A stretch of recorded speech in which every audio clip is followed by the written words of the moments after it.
이상한 알베르게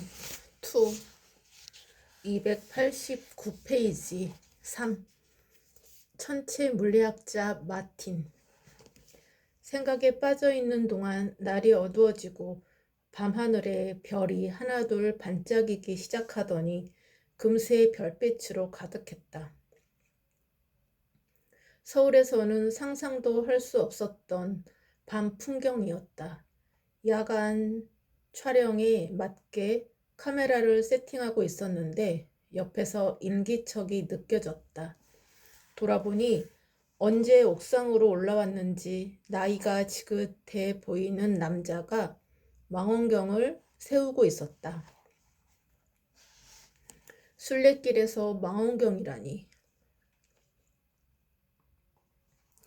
남자는 익숙하게 망원경을 세우더니 망원경 렌즈를 통해 하늘을 올려다보았다.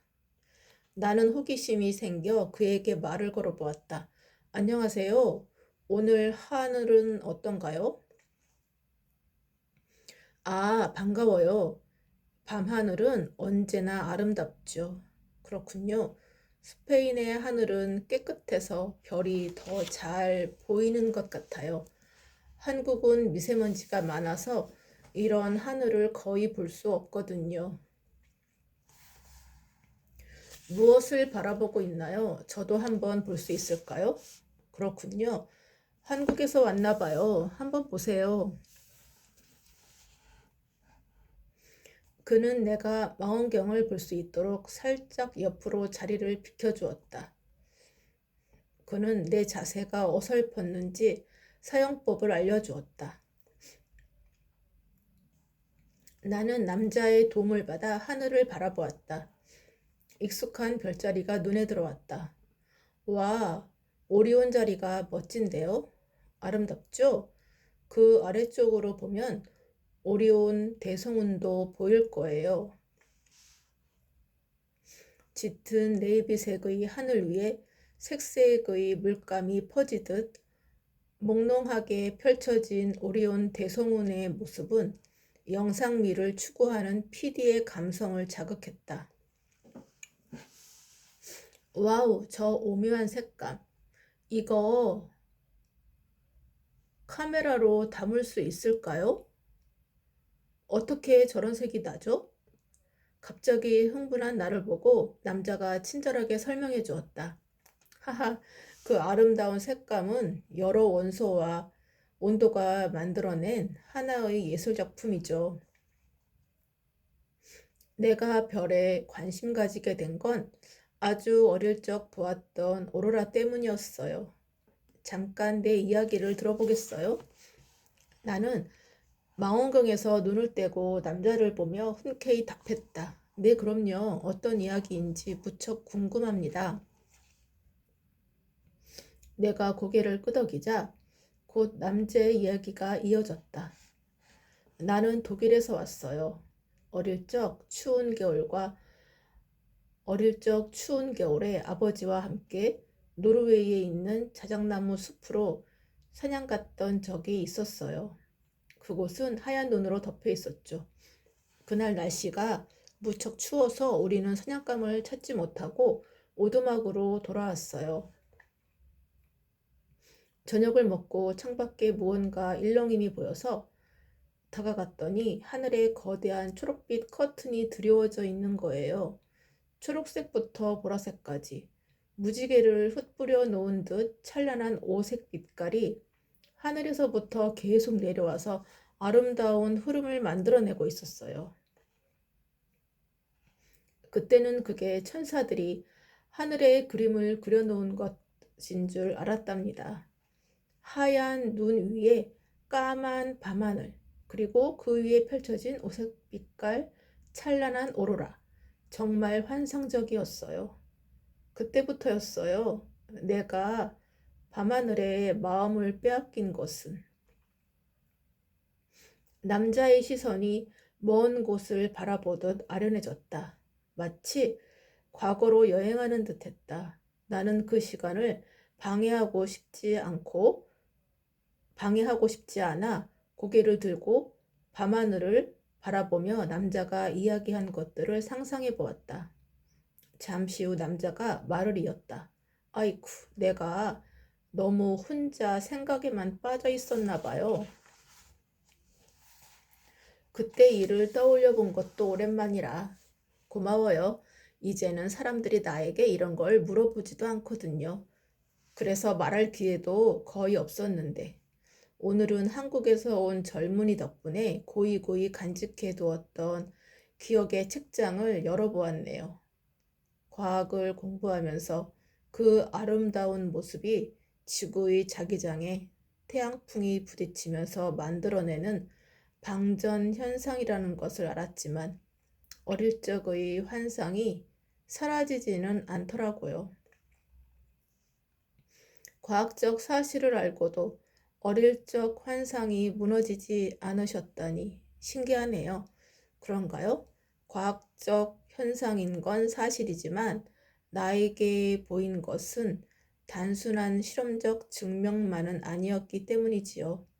말하자면 자연 현상은 누군가의 의도로 만들어진 것이 아니지만 때때로 그 현상들이 사람들에게 생각지도 못한 아름다움을 보여주죠. 그것을 통해 사람들은 새로운 영감을 받기도 하지요.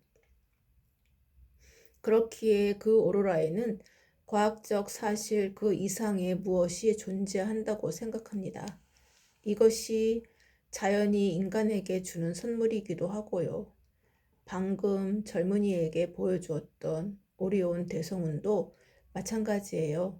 색이 너무 아름답다고 했죠? 맞아요. 오리온 대성운은 정말 환상적이지요. 그리고 이 대성운이 진정 아름다운 이유는 새로운 별의 탄생지이기 때문입니다. 무언가 새로운 것을 탄생시킨다는 것, 그 자체가 아름답지 않나요? 새로운 것을 탄생시킨다니. 남자가 던진 말은 내 안의 무언가를 부풀어 오르게 했다. 내가 대답이 없자 남자는 헛기침을 했다. 머쓱해하는 나에게 남자가 미소를 지었다. 그는 내 뒤로 삼각대에 세워둔 카메라를 가리키며 물었다. 당신은 왜 이 영상을 찍나요? 저는 여기 취재차 왔고 방송 구성에 필요한 내용들을 촬영하고 있어요. 그리고 방송을 통해 시청자들에게 새로운 무언가를 보여주기 위함이기도 하고요. 애초 기획 의도가 거기에서 초점이 맞춰져 있으니까요. 비록 일하면서 만난 환경이지만 제가 만난 새롭고 다양한 모습들을 시청자들과 공유하고 싶어요. 그 영상을 통해서 제가 느꼈던 이 느낌을 사람들에게 온전히 전해주고 싶어요. 사람들이 이 영상을 보면서 잠시라도 여유와 정리의 시간을 가졌으면 좋겠어요. 좋은 생각이네요. 젊은 사람이 그렇게까지 생각하다니. 새롭네요. 그런가요? 좋게 봐주셔서 감사합니다. 그러고 보니 아직 통성명도 안 했네요. 나는 마틴이라고 해요. 저는 수연입니다. 조금 전에 말씀드렸듯이 촬영차 순례길에 온 PD입니다. 순례길 밤하늘을 보며 이야기를 나누던 우리는 문득 서로의 이름을 모른다는 사실을 깨달았다. 아마 마틴이 먼저 이름을 말하지 않았다면 그런 것은 신경 쓰지 못했을지도 몰랐다. 이야기가 길어지는 것 같아서 나는 가져온 보온병을 꺼내어 마틴과 커피를 나누어 마셨다. 다행히 뚜껑을 컵처럼 쓸 수 있어서 함께 마실 수 있었다. 마틴이 별 이야기를 계속했다. 별은 아름다운 존재죠. 별의 잔재 속에서 태어나 일생을 불태우고 후대의 토대를 만드는 별의 일생이 정말 숭고하지 않나요? 네, 정말 그런 것 같습니다. 그런데 자신을 다 태우고 사라지면 과연 그 별에는 무엇이 남을까요? 글쎄요, 새롭게 태어난 별들이 곧 과거의 별이 남긴 잔재가 아닐까요? 인간은 대체로 자신의 이익만을 챙기기에 급급하죠. 다른 이를 위해 도와줄 수는 있겠지만 그 또한 자신의 안위가 어느 정도 보장된 뒤에야 할 수 있는 거죠. 이처럼 인간은 자신을 다 바쳐서 누군가를 위하지는 않아요. 그런 의미에서 자연은 정말 위대한 존재라고 생각해요. 자신을 희생하여 우리 인간들이 쓸 수 있게 해주잖아요. 어떤 대가를 바라지 않고 이렇게 아름다운 모습을 선사해 주기도 하고요. 스페인의 아름다운 풍경이나 저 아름다운 오리온 대성운처럼 말이에요. 그렇군요. 나는 마틴의 말에 내가 가졌던 의문을 지었다. 정말이지 자연은 우리에게 어떤 것도 요구하지 않았다. 우리에게 공기를 제공해주고 아름다운 자연 환경을 제공해주고 무엇이든 개발해서 쓸 수 있는 자원도 제공해주고 무엇 하나 자연이 주지 않은 것이 하나도 없었다. 묻지도 따지지도 않고 모든 것을 자연은 인간에게 다 내어주고 있다는 사실을 새삼스레 느꼈다. 그러다 문득 나에게 이런 이야기를 해주는 마틴은 어떤 일을 하는지가 궁금해졌다. 마틴, 실례가 되지 않는다면 혹시 어떤 일을 하고 있는지 물어봐도 될까요? 그는 내 질문에 답하지 않고 그저 밤하늘을 향해 손짓하며 화제를 돌렸다. 자, 그럼 이번엔 오리온 대성운 쪽으로부터 왼쪽 대각선으로 쭉 올라가 볼까요? 마틴의 손가락은 오리온의 왼쪽 어깨를 향하고 있었다. 마틴이 망원경의 위치를 잡아주었다. 여기 한번 보세요. 나는 마틴의 안내에 따라 망원경을 들여다보았다. 망원경 너머에서는 붉은 별이 빛나고 있었다. 혹시 이 붉은 별을 말하는 건가요? 네, 베텔게우스라는 별이죠. 보다시피 붉은색으로 빛나고 있어요. 지금 그 별은 죽음의 단계에 접어들었어요. 머지않아 과학자들은 베텔게우스가 죽음을 맞이할 거라고 보고 있습니다. 별이 죽는다고요? 나는 마틴의 말을 곱씹어 보았다. 네, 내가 오리온 대성운이 별의 탄생지라고 했던 말을 기억해요? 별의 탄생이 있으면 당연히 죽음도 있겠죠. 수명을 다한 별은 다음 세대의 별이 태어날 수 있게 죽음을 맞이하거든요. 저 베텔게우스도 그런 과정에 있는 별이에요. 이 별이 붉게 빛나는 것도 바로 그걸 알려주고 있죠. 별의 온도는 우리가 상상할 수 없을 만큼 뜨거운데 그 온도가 낮아질수록 붉은색으로 변하죠. 다른 별들도 유독 크지 않나요? 저런 단계에 있는 별을 적색 거성이라고 부르죠. 죽음을 향해 가는 별. 내가 처음 보고 있었던 별도 바로 저 별이었어요. 별의 죽음을 이야기하는 마틴의 눈동자가 어쩐지 쓸쓸해 보였다. 나는 왠지 그를 방해하면 안 될 것 같아서 잠시 그의 말을 기다렸다. 정확히 알 수는 없지만 이 시간을 통해 그는 무언가를 찾고 있는 것 같기도 했다. 왜 마틴의 눈동자가 쓸쓸해 보이는 걸까? 기다리는 시간이 길어지자 나는 조심스레 말을 꺼냈다. 마틴, 혹시 실례가 안 된다면 죽어가는 별을 보고 있었던 이유를 물어봐도 될까요? 나의 무릎에 마틴은 머뭇거리다 말했다. 아, 죽어가는 별 말이죠. 답을 하던 마틴의 말끝이 흐려졌다. 잠깐의 시간이 지난 후 마틴이 말을 이어갔다. 죽어가는 별이 누군가를 떠올리게 하기 때문이죠.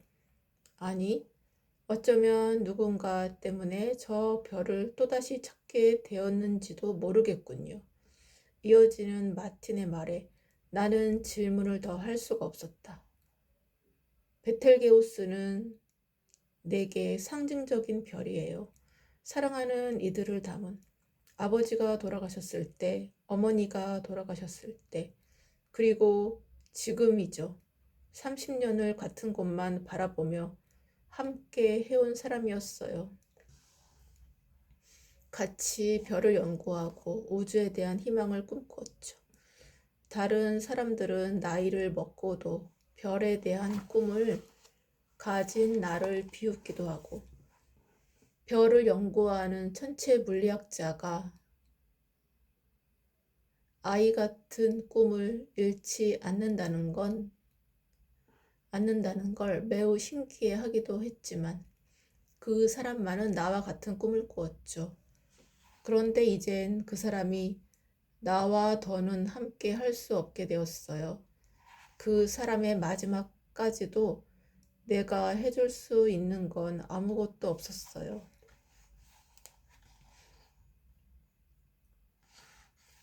어떤 유명한 의사도 손을 쓸 수 없다고 했죠. 암덩어리들이 너무 많이 퍼져서 치료하기 위해 무언가를 시도하는 게 오히려 환자를 더 고통스럽게만 할 뿐 이미 늦었다고요. 그들도 이렇게 빠른 전이는 처음 본다고 했어요.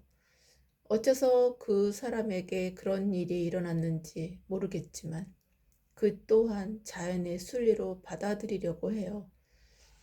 그 사람이 그랬듯 말이죠. 그리고 그 시간을 베텔게우스에 담기 위해 순례길에 올랐죠. 순례길을 걸어오는 동안 밤마다 그 별을 보며 그 사람과의 시간을, 그 사람이 꿈꾸었던 것들을 담고 있어요.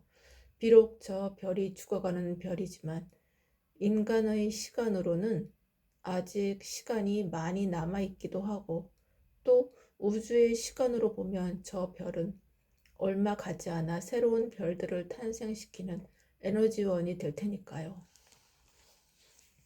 그렇게 그 사람의 꿈이 새로운 에너지로 탄생이 되기를 바라는 간절함을 담고 있답니다. 마틴의 목소리가 조금씩 갈라지고 있었다. 내가 어떤 위로의 말을 건네야 할지 고민하고 있는데 마틴이 다시 말을 이어갔다. 그는 감정을 어느 정도 추스린 듯 목소리가 조금 차분해졌다. 별은 죽는 순간이 가장 아름답죠.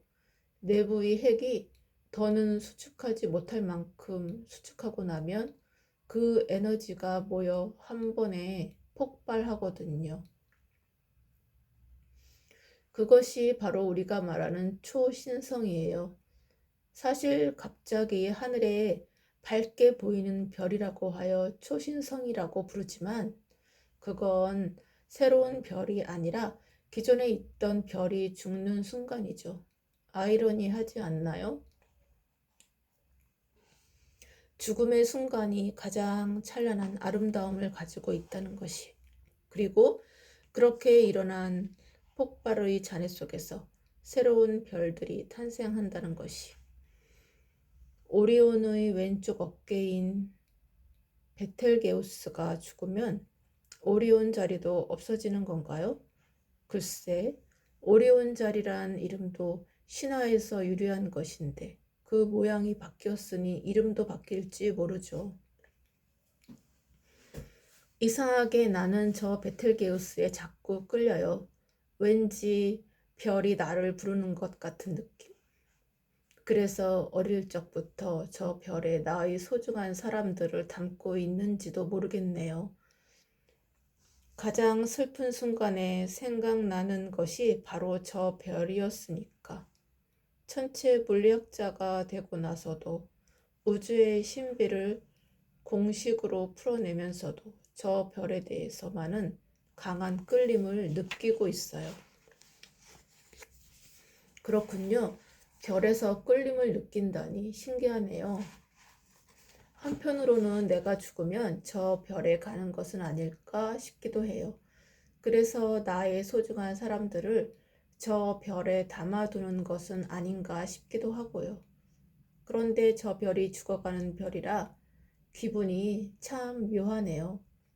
사실 지구가 생긴 지는 45억 년이나 되었고, 우리가 사는 태양계를 넘어 우리 은하, 아니, 그 너머에 있는 외계 은하까지 합하면 기껏 100년을 살고 가는 인간으로서는 상상도 못할 시간이죠. 우주는 그 오랜 시간 동안 만들어졌고 지금도 계속 진화하고 있는데 그 거대한 흐름 속에서 100년이라는 짧은 시간을 사는 우리 인간은 시간으로 보아도 크기로 보아도 아주 작고 미미한 존재잖아요. 그의 말을 듣고 보니 그를 하늘을 연구하는 천체 물리학자로 인도한 하느님의 안배가 놀라웠다. 나는 순례길에 오르며 불안함으로 하느님의 시그널을 받았는데 마틴은 오로라와 별로 시그널을 받았던 것인가? 자신이 가야 할 길을 어릴 때부터 강한 이끌림으로 시그널을 받아온 것일까?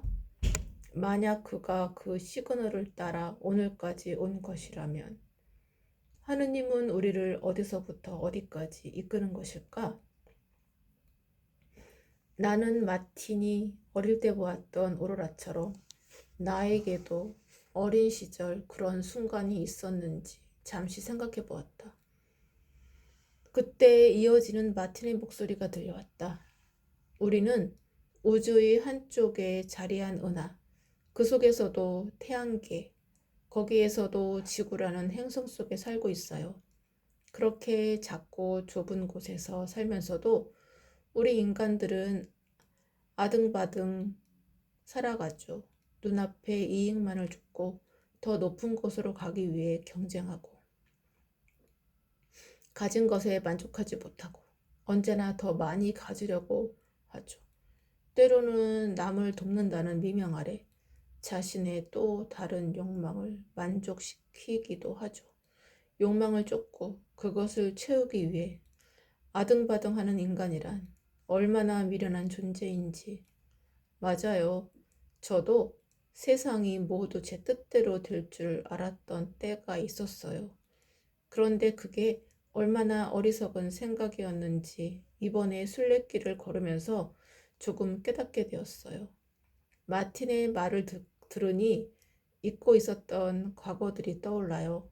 그동안 까맣게 잊고 있었던 기억인데, 미국에서 대학 시절 다양한 경험을 해보려고 여기저기 참 많이 찾아다녔어요. 그러다 한 선배가 알프스 등정팀의 촬영 스태프로 참가하는데 같이 가지 않겠냐고 해서 촬영 보조 스태프로 참여하게 되었죠. 몇 달 동안 정말 엄청나게 준비해서 참여했는데 지금 생각해 보면 정말 용기가 가상했던 것 같아요. 산에 오르기 전 몽블랑을 바라보며 그 순백의 아름다움에 매료되었는데 막상 올라가기 시작하니 정말 힘든 시간이었어요. 하지만 눈앞에 만년설로 뒤덮인 몽블랑을 보면서 한 발 한 발 내딛는 느낌과 몽블랑을 마주하게 되었을 때의 그 감동은 이루 말할 수 없었어요. 오랜 세월 굳건하게 그 자리를 지켜온 모습에 하루하루 작은 일에 좋아하기도 하고 어느 순간에는 화를 내기도 하고 또 어떻게 될세라 동동거리기도 하는 인간이 얼마나 작고 하찮은 존재인지 깨닫게 되었어요. 수천 년 아니 수만 년 이상의 시간이 지나도 그 자리를 지키고 있는 거대한 자연 앞에 한없이 작은 존재임을 느끼며 겸손함이 저절로 일어났어요. 자연에 경외한다는 말이 어떤 것인지 몸소 체험했죠. 그땐 정말 영원히 기억될 줄 알았는데 정말 까맣게 잊고 있었네요. 그런데 지금 마틴으로부터 거대한 우주 이야기를 듣고 있으니 더 겸손해지네요. 하하하, 젊은이에게도 그런 좋은 기억이 있었군요. 그 느낌을 항상 간직하길 바라요. 인간의 가능성을 과신하여 함부로 움직이다가는 반드시 큰일을 당하게 될 거예요. 그건 그저 만용일 뿐이에요. 마티는 말을 마친 뒤 여전히 붉게 빛나고 있는 밤하늘의 별을 보고 있었다. 그의 눈이 촉촉해 보인 것은 나의 착각이었을까? 잠시 뒤 마틴이 망원경을 챙긴 후 작별 인사를 했다. 오늘 젊은 친구와 정말 좋은 시간을 보냈네요. 시간이 벌써 이렇게 되었군요. 남은 길도 신의 은총이 가득하길. 마틴이 내려간 후로도 나는 밤하늘을 바라보며 한참을 그 자리에 머물러 있었다. 그리고 조용히 눈을 감고 명상에 들어갔다. 그동안 내가 읽었던 답변들이 영화처럼 떠올랐다. 피레네에서 길을 잘못 들어서 만나게 되었던 첫 질문 알베르게. 그곳에서 받았던 답변을 시작으로 나의 이번 취재길이 얼마나 특별해졌는지를 생각했다. 저스틴은 잘 지내고 있을까?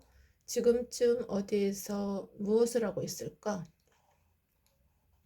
그의 정체성, 정체를 알고 나서는 정말 괘씸했지만 덕분에 처음으로 누구에게도 말하지 못했던 나의 가정사를 꺼내 질문할 수 있었다.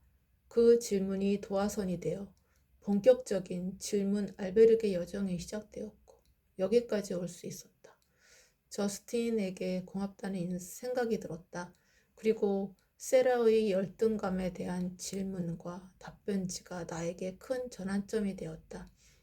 전혀 알지 못하는 나에게도 선뜻 자신의 열등감을 공개했던 그녀의 질문은 도리어 나에게 깊은 감명을 주었고 진정 용기 있는 사람의 모습이 무언가에 대해 생각해 보게 했다. 힘이 센 자가 악당들을 물리치는 것이 용기가 아니라 자신 안의 나약함과 약점을 두려워하지 않고 더 발전시키기 위해 노력하는 것이 진정한 용기임을 그녀 덕분에 알게 되었다. 자신의 열등감을 더는 두려워하지 않고 새로운 인생을 살아가게 될 그녀의 모습을 그려보며 나 역시도 그렇게 살아보리라 다짐했다. 세라, 당신은 정말 멋진 사람이에요. 잔잔한 미소를 지으며 눈을 뜬 나는 하늘의 별들을 바라보았다. 에릭은 곧 저 별로 돌아가게 될까? 에릭이 그 답변지를 보았다면 지금쯤 다른 인생을 살고 있지 않을까? 나는 에릭에게 답변을 전해주지 못한 아쉬움을 뒤로하고 하늘의 별들을 바라보았다. 우리 인간은 시간으로 보아도 크기로 보아도 아주 작고 미미한 존재잖아요. 문득 마틴의 말이 떠올랐다. 지금까지 내가 겪었던 많은 일들이 저 드넓은 우주에서는 아주 작디 작은 먼지보다 작은 일에 불과했다. 그런데도 우리는 이 작은 지구에서 북적거리며 아주 사소한 것들에 매여 그것이 전부인 양 착각하며 살고 있었다. 나는 잠시 생각을 정리하고 옆에 있던 질문 카드를 집어들었다. What is your question? 이제 오늘로써 이 질문 카드도 마지막이네요. 그동안 받았던 답변들로 다양한 부분에 대한 생각의 전환이 일어났고 이것이 바탕이 되어 앞으로의 제 인생에 많은 변화가 생길 것 같습니다. 비록 얼굴을 보지는 못했지만 답변을 주셨던 분들께 감사의 인사를 전하고 싶습니다. 이 편지를 받으시는 분이 그동안 제게 답변을 주셨던 분들과 연결되는지는 모르겠지만 만약 연결되신다면 꼭 전해주셨으면 하는 바람을 담아 감사한 마음을 적습니다. 그리고 오늘 별빛 가득한 밤하늘 아래에서 그동안의 시간을 돌아보며 거대한 우주 속에 인간이 얼마나 미약한 존재인지 깨닫게 되었고 자연 앞에 한없이 겸손해야 함을 깨달았습니다. 지금까지 주신 답변들 덕분에 새로운 삶의 의미를 찾은 것 같습니다. 다시 한번 감사드립니다. 나는 다시 한번 밤하늘을 올려다보았다. 지금까지는 질문 카드에 질문만 적었다. 하지만 오늘은 밤하늘의 별을 마주해서인지 그동안의 일들에 대한 감사함이 올라와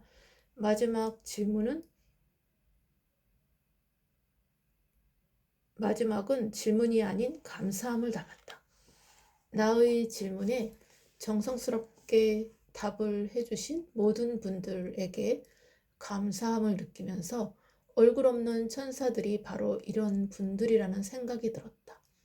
세상에 자신을 드러내지 않고 또 알아달라며 목소리를 내지 않고 묵묵히 세상을 밝히는 모습에서 숭고함마저 느껴졌다.